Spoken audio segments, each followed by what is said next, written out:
זה בדיוק דקה אחרי שסיימנו לדבר. זה הדלת של רן, נכנס לבית שלו.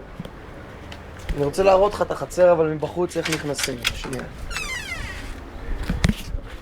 אז פה זה החצר בעיקרון. ככה נכנסים.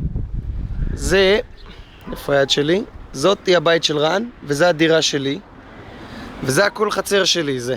כל זה עד לשם, עד להפרדה הזאת, עד סוף הלבנים, עד סוף הלבן הזה.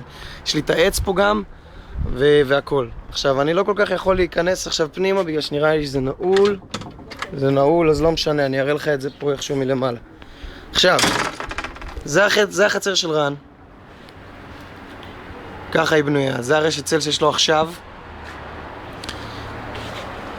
שם זה האזור, הכל. עכשיו, אנחנו רוצים לפרוס רשת ענקית, לעשות עמודים שמה, ופה אני אעלה שנייה על כיסא ואני אראה לך את החצר השנייה.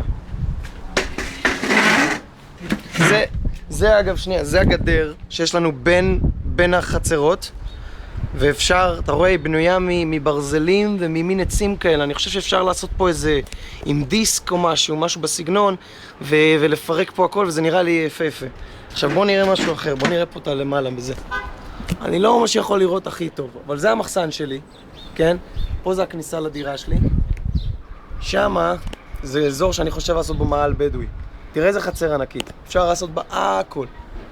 אמרתי אפשר בכיף לפרק פה ולעשות ועניינים.